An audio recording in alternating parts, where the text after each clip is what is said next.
Okay, in this video we're checking out the Hubsan Zino. There's been a lot of reviews on this one already.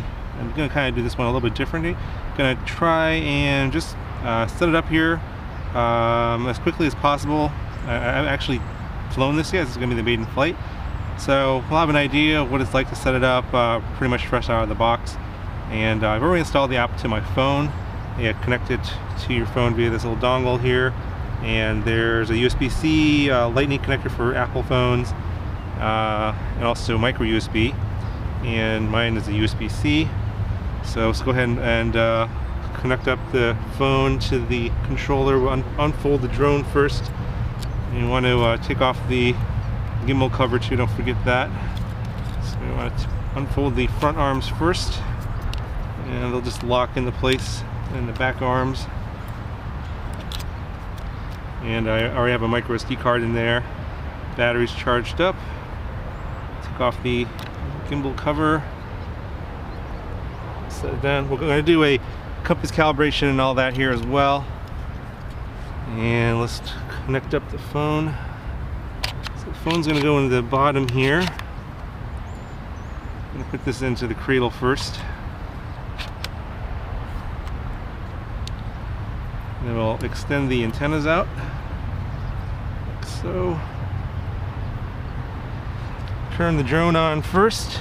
So long hold and press, or hold the button down. A few things here, a few chirps, let go. It should power up. And we'll power up the controller. Hold down the button for a few seconds. We'll turn on here, beep, and then you have to wait for these blue lights to turn solid. And we'll go ahead and I'll connect up the phone. Okay, so we have some solid lights on. The transmitter now should be connected to the drone now. I'm going to plug in the USB cable into the phone, and then we're going to connect up to the drone via the Wi-Fi, which I think is actually being transmitted out of the transmitter. It's actually a repeater. Launch up the app. And I do need to go back and here and actually connect to the Wi-Fi. The password is 12345678.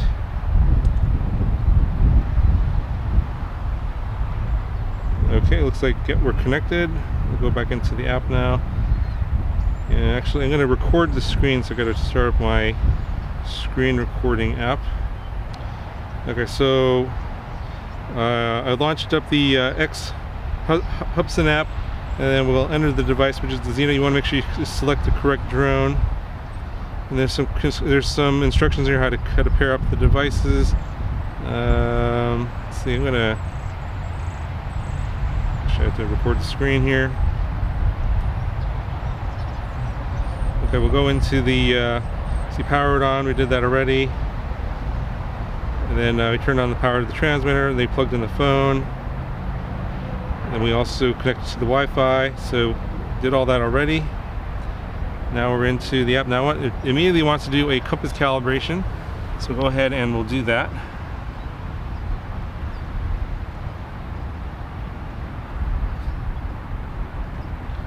I think you just you have to do the horizontal compass calibration first, and it should change to, yeah, there it goes. So it's changing to vertical now. This is pretty normal for all these GPS drones. Nothing unusual going on here yet. There we go. Now it says bind aircraft to current device. Okay. This is bind successful, and then it wants to do GPS accuracy test. This is if you want to do the follow me mode, which I probably won't demonstrate today. But it says I have good GPS accuracy, and then it says now it wants to format the SD card. Sure, there's nothing on there. Go ahead and format that.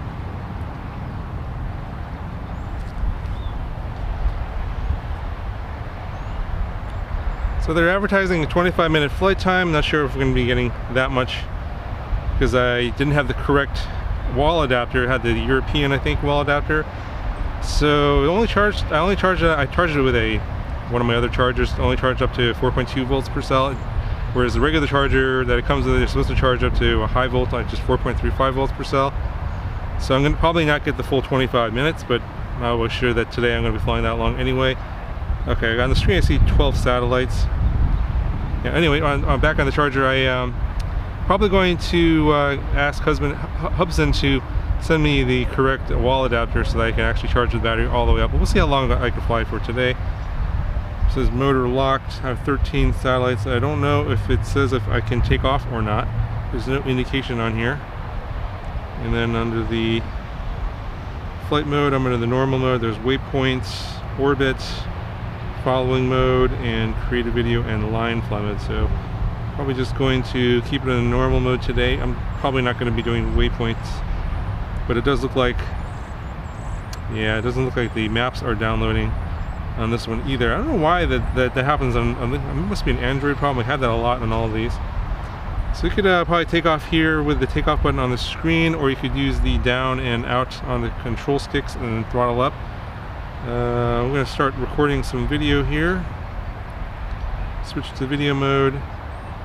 Now we're recording, and then there's a little dial here to control the gimbal. Let's see, does that do anything? No, it doesn't seem to do anything. Let's see if I can unlock the motors. Nope. It's possible that the bind didn't actually work, so let's go back in the settings, and it says I'm bounded.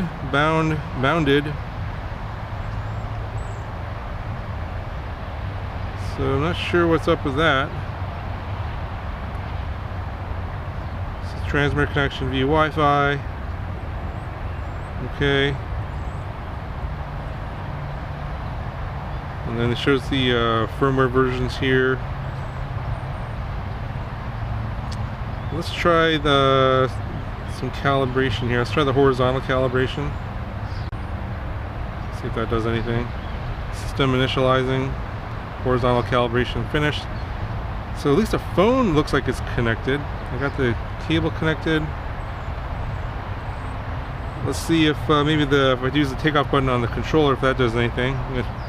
Automatic takeoff. That doesn't seem to do anything. Interesting.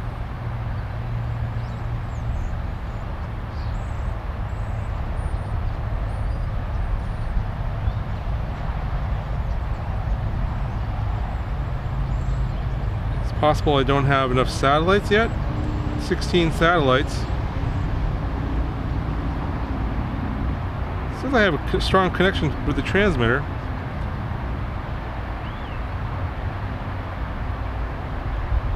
Let's try the takeoff button here on the screen. Alright.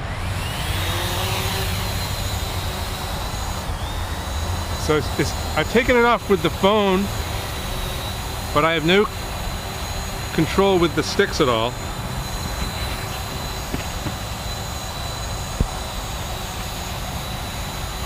Let me see if I can fly with the on-screen controls. Yeah, so I can control it with the on-screen controls, but not the actual transmitter. So something went wrong in the bind process. So I'm going to land this and try this over again. I'm going to stop the video first. And let's bring it a little closer here. And I'm going to land it. I'll land it at its current position. And well, it'll just automatically land there. Seems pretty normal. Okay, so not sure why the transmitter is not connecting. So I'm going to actually shut off the transmitter and try it again. Alright, so let's just shut everything off.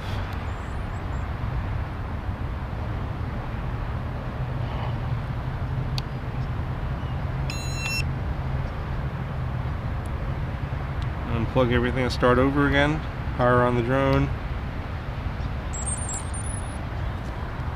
Turn on the transmitter.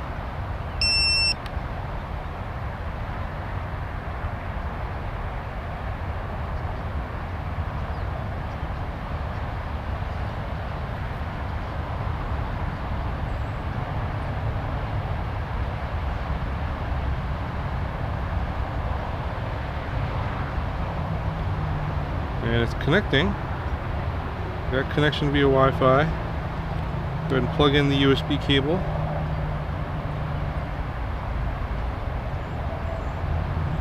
Okay, looks like we have an image now.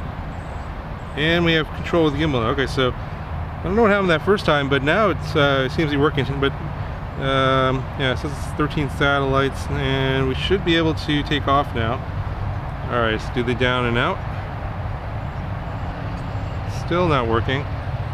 Okay, so I can control the gimbal, but it doesn't look like it's bound still. It's very strange. It says you must bind your current mobile device to the aircraft so that other mobile devices cannot connect to the aircraft unless you reboot the aircraft. Okay. So this is bound successfully. I have control of the gimbal. Let's try the takeoff button here. Alright, so now it's working. Now I have control with the transmitter. Alright, that was very, very weird. It's very, very windy right now, so I'm going to switch to video mode and start recording video. But I want to show you guys how stable this is. It's a little bit windy right now, but it's not too bad.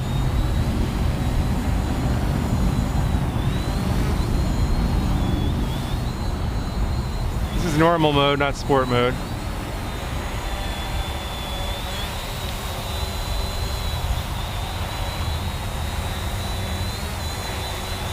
Okay, so you can see there it is kind of drifting a little bit. It's not terrible.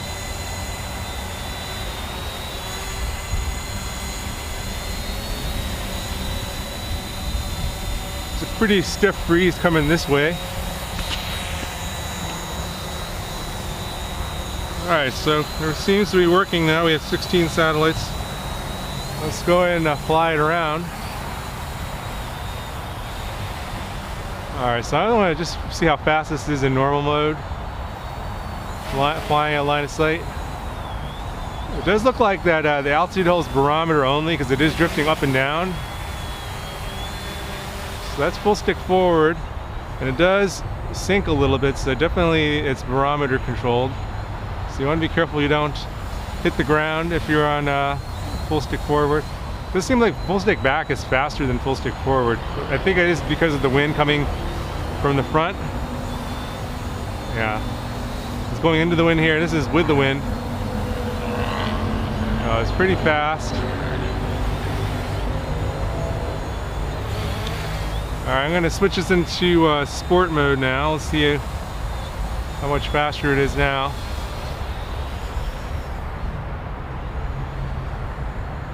A little bit faster. No, it's definitely faster coming downwind.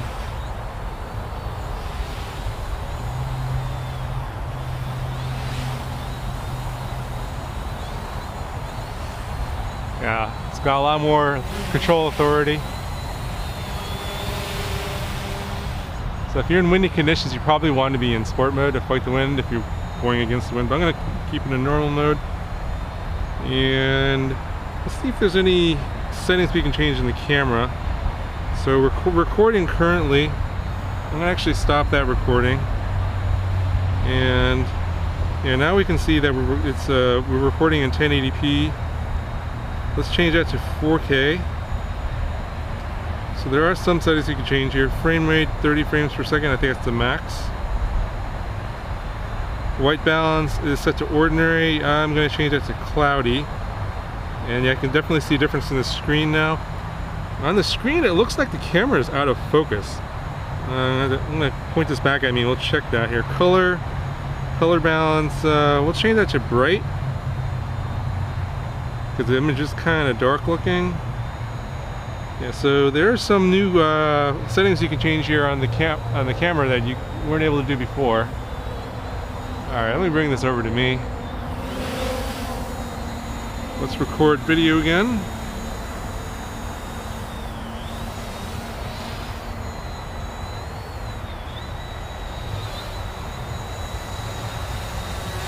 Alright, so you can see me here. I'm going to point the gimbal down a little bit. It does look like on the screen that the image is a little bit fuzzy, so we'll have to see what the high definition video looks like. after I process it and edit the video. But let's just do manual zoom away.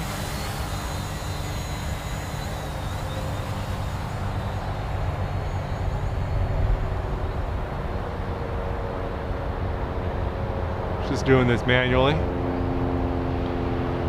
The colors are, yeah, I can tell the greens are really vibrant, very saturated. Alright, so go ahead and I'll stop that. And we're about 100 meters away. Bring it back here.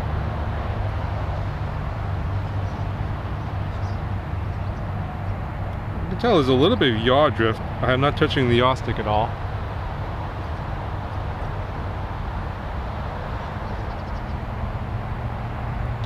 But it looks like the video signal is very strong.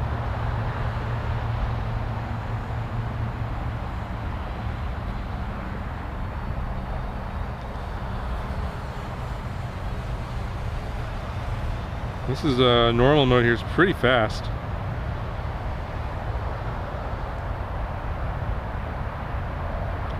Very good signaling. Go check out that. I guess there's a construction site over there.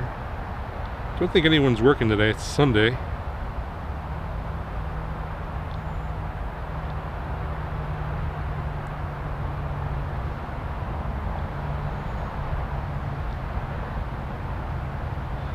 Yeah, I can tell that these gimbals are a lower grade than what's on the FEMI A3.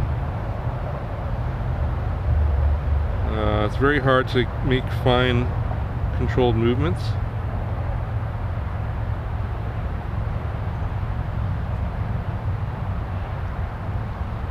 The video signal is very strong, no breakups or anything. It does get a little bit fuzzier and sharper. I think maybe it has to do with the strength of the signal.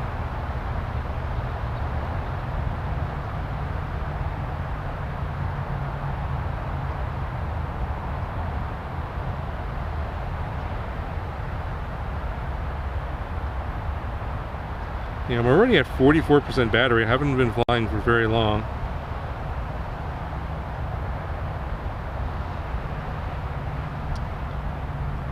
Well,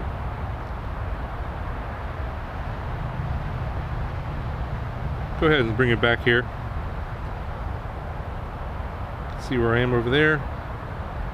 And back down.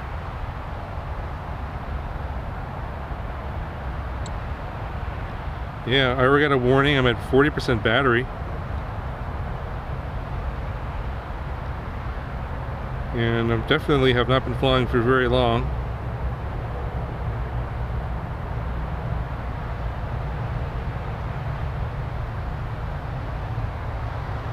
Alright, so at least I want to try to see what the orbit mode is like. I want to give that a try here.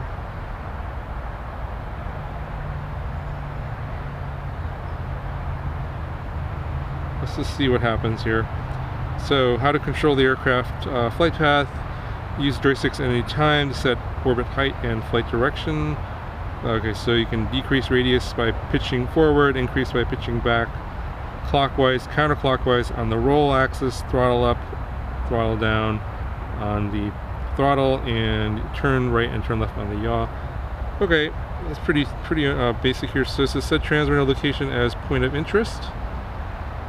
If the transmitter location is set as POI, the aircraft will orbit around the transmitter. Set the aircraft current position as the point of interest.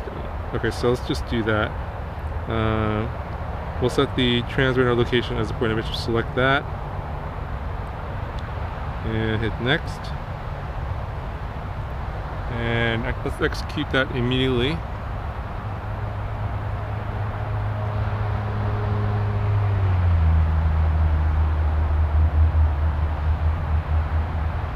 Okay, so I'm not sure if it's doing anything. It is, yeah, it is moving to the left. So I'm going to send it over the other direction.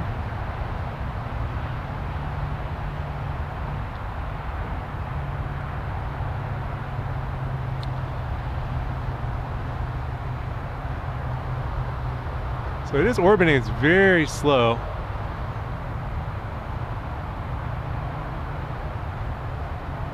Okay, so I'm increasing the radius by going backwards there.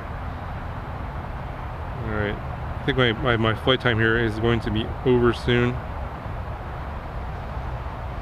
I'm going to have it go in the other direction now.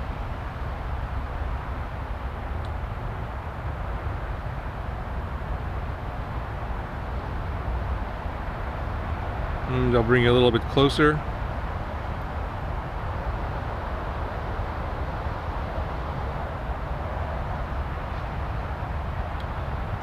Yeah, so I'm going to have to play around with this a little bit more. Yeah, so this is a smaller radius orbit here. It is quite slow, so if you want really fine movements, it does a pretty good job. Alright, so now I'm at 30% battery. The battery is just going down fast. Alright, I'm going to exit out of this. Get back into normal mode and we'll just fly closer.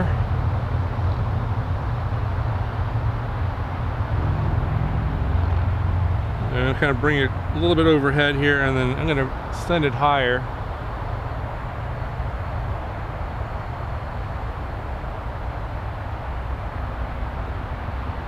I think at about 20% is probably going to force me to land anyway.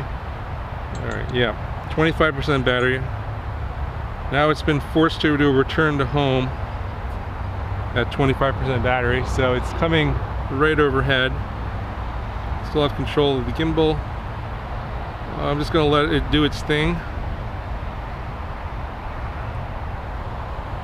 And it's right straight overhead now. So much shorter flight time than I was expecting. It's a bit disappointing.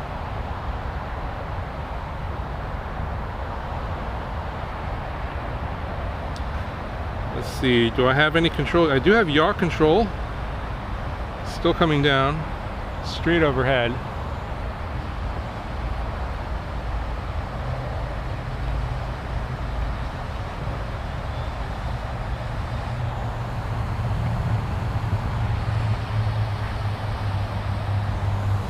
You can see it there.